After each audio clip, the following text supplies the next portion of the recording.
At wala kayong ginagawa. Malat na ang boses namin, Tanya. Sabi nga, wala nang mas bibingi pa sa ayaw makarinig. Apo, naghihirap po kami. Hindi na kami nakakahuli ng maraming isda. Karamihan sa amin, hindi na nakakapunta sa laot. Madalas ako ubuhin. Hindi na ako makasistang matagal. Dito sa mababa, wala nang isda eh. Iisa lang ang dahilan.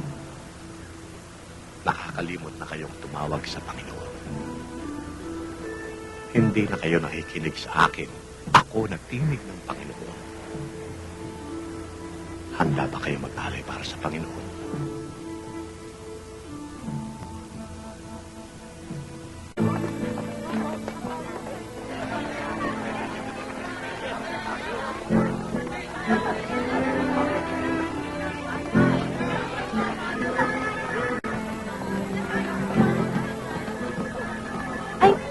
Miss, pasensya na ho kayo, hindi ko kayo pwede pumasok.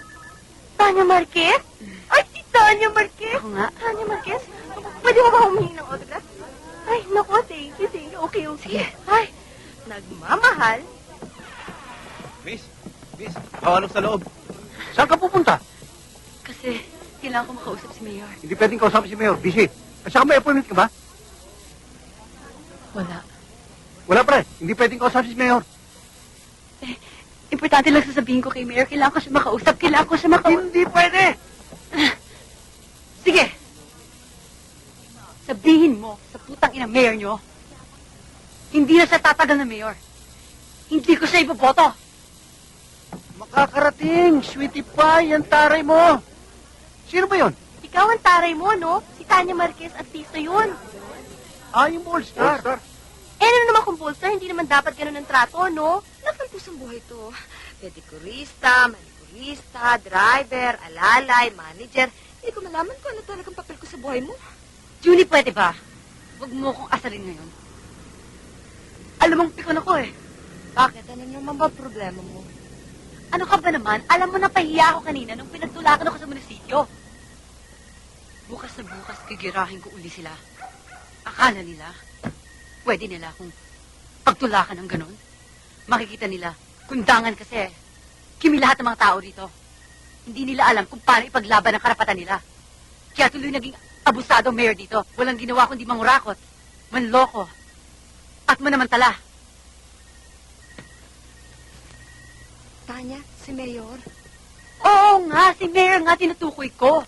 Ano ka ba naman, kanina pa ako dada dito, hindi mo pala ako naiintindihan? Yung Mayor na yan, wala siyang pakialam sa kapakanan ng mga tao, kung hindi ko mapalang bulsa niya. Naku, kung makakaharap ko lang yung Mayor na yan. Wala sa harap mo. Nasa likod mo. Sino? Si Mayor. Ba't di mo sinabi kagad? Kasi dada ka ng dada. Yan ba ang dahilan kung bakit nagpunta ka sa munisipyo kanina?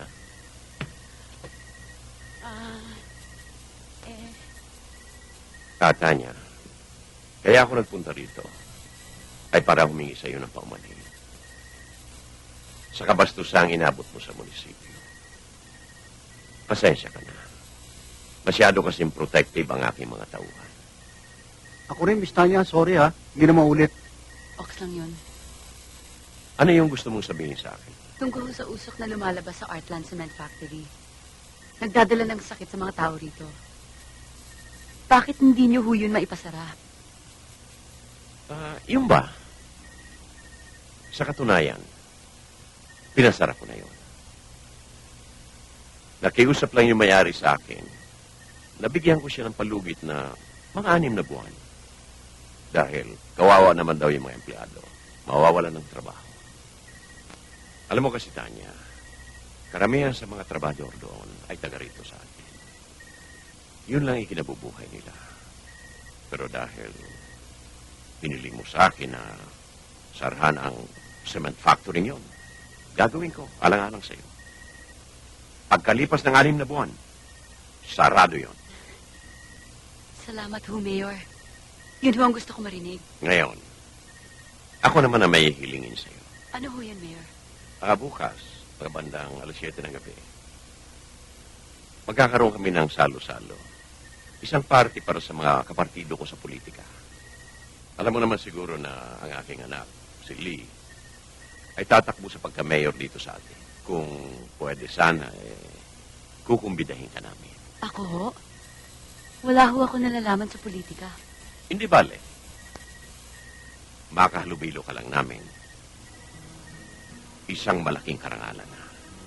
At siguro, baka pwede mo kaming kantahan ng isa o dalawang kanta.